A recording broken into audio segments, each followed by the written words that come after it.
In Finnegans Wake, James Joyce is insistent that our reliance on technology and communication media of any form leaves our memory embodied in fluid and uncertain forms, and in cosmopolitan cultural conglomerate form, jumbled to a greater or lesser extent, in such a way that facts cannot be ascertained.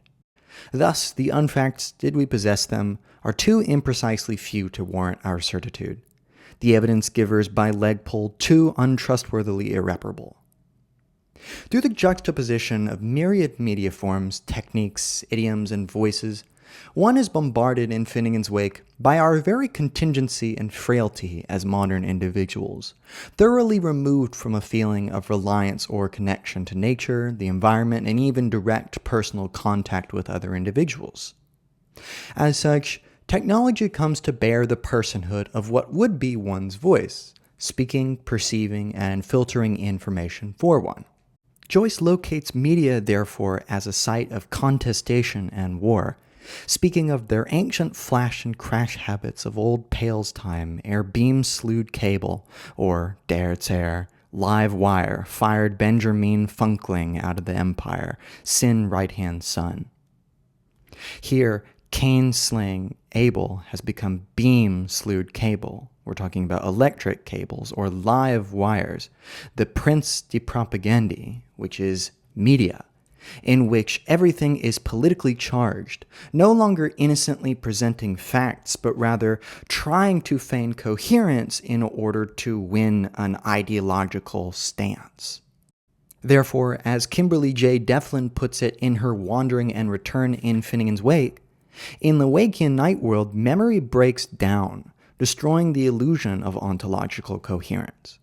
The dream becomes, in a sense, a text with an imperfect memory of itself, a text devoid of any absolute historical truths about the dreamer, containing instead only mythic narratives and imagos competing for validity. Identity is thus irrevocably mediated by various media which obscure in the very process of conveying meaning, information, or knowledge. This obscuring, however, is necessary for language itself, since only by adding another layer, by utilizing a new medium of representation, are we able to communicate at all. In doing so, we create a signifying chain of representations that attempt to reconcile themselves into a coherent image. As Derrida explains, every concept is inscribed in a chain or in a system within which it refers to other concepts by means of the systematic play of differences. And that when the present cannot be presented, we signify. We go through the detour of the sign. We take or give signs. We signal. The sign in this sense is deferred presence, and the circulation of signs defers the moment in which we can encounter the thing itself, make it ours, consume or expend it, touch it, see it, intuit its presence. As such, we never have full signification, never an unmediated assurance of the truth of any utterance. While this is always true in life, lurking in the background and often hidden, Joyce merely brings this fact to the fore through his language of revealing, concealing, acting often as a critical phenomenology that deconstructs the representative strategies of media such as, for example, television. We get a very convoluted example of describing the methods by which television presents color and appearance on page 611. Speeching yea, not speeching no, man liberty is. He drink up words, solicit, tomorrow till recover will not, all too many much illusions, through photoprismic volumina of hueful panepiphanal world spectacurum of Lord Joss, the of which zoantholitic furniture, from mineral through vegetal to animal, not appear to full up to gather fallen man, then under but one photoreflection of the several iridals gradations of solar light, that one which that part of it, furnet of hue penepi world, had shown itself, part of fur of hupe and war, unable to absorb ere, whereas for Nompo once paradoxed seer in 7th degree of wisdom of entis onton, he savvy inside true inwardness of reality, the dingfad in itself it est, all objects of panipewar, all sides showed themselves, in true coloribus resplendent, with sextuple gloria of light, actually retained, anticintus, inside them, obs of epiwo. Rumnant Catholic, stereotypopticus, no catch all that preachy book. Uptium, tomorrow recover thing even as not. Buy me by, vampsy bopsy, tap pansa bullocks, topside joss pigeon fella, bilkily belkily, say pat fella, onto santus, two-time hem-halt shilting, with other words verba gratia grading, from murmura lontus till stridulucularius in a hung-horing hongally sing-long sang, while his comprendurant, with diminishing claractinism, augmentationed himself to caloripeia to vision so through sighty.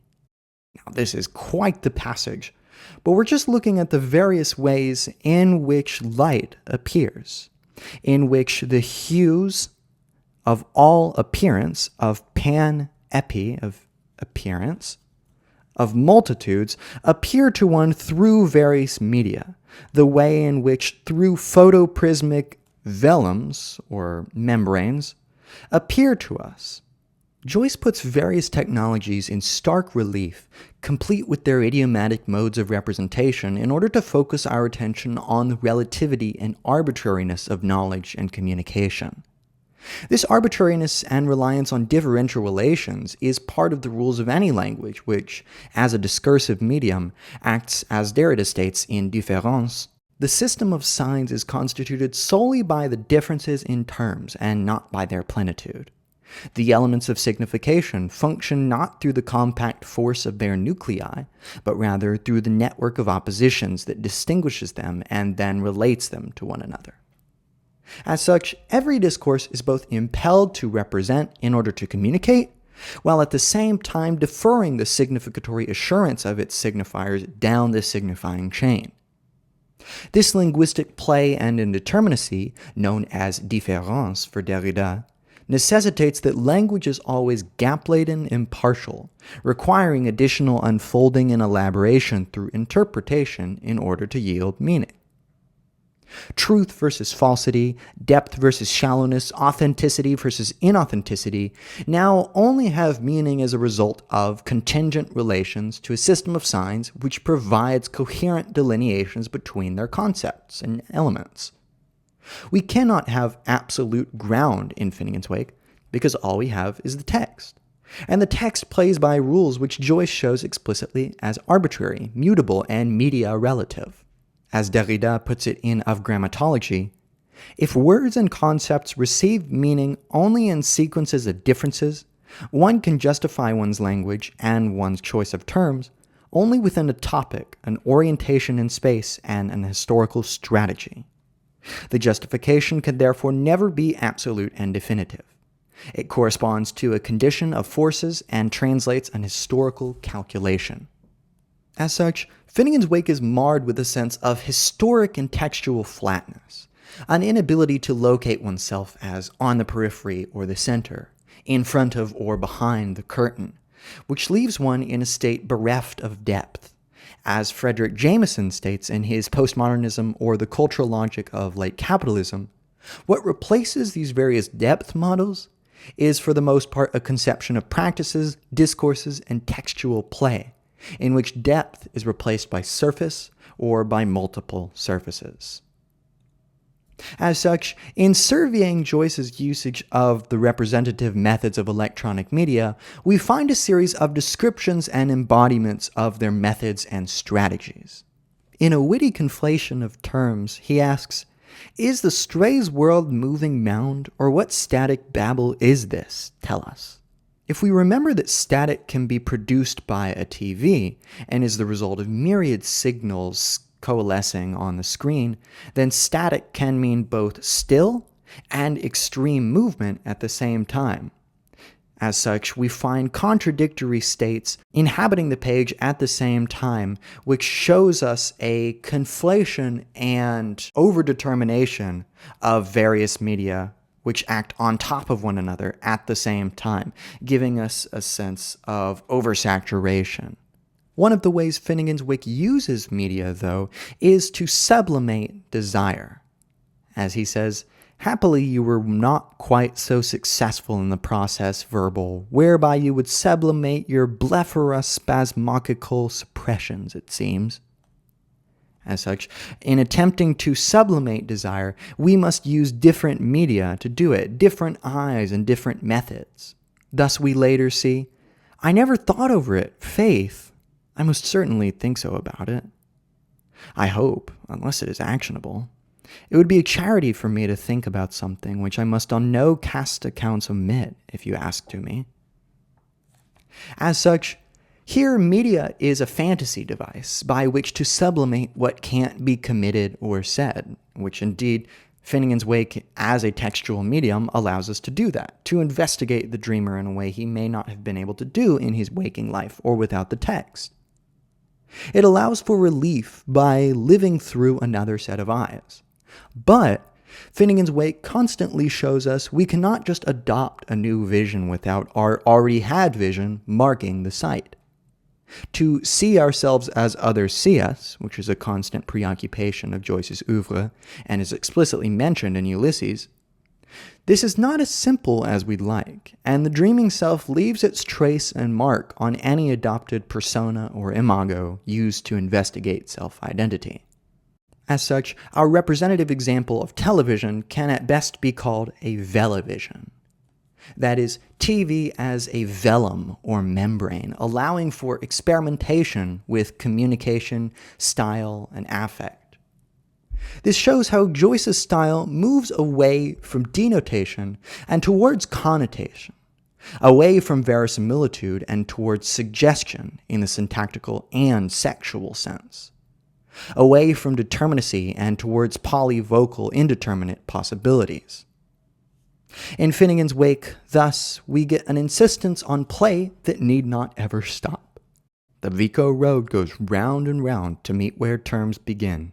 Still unappealed to by the cycles and unappalled by the recoursers, we feel all serene, never you fret, as regards our dutiful cask. That being said, that's it for this lecture. I hope it's been helpful in thinking about these concepts and ideas. You can check out any of my other lectures I've done on postmodernism, gender theory, post-colonial studies, and other classic literature. You can also become a channel member for $5 a month and gain access to, among other things, a private philosophy Zoom, which you can tailor to your needs. I also have super thanks if you'd just like to donate to the channel, because it really helps take some pressure off me and help provide the books necessary to give you this content, but no pressure. That's it for this lecture, and I will see you in another one.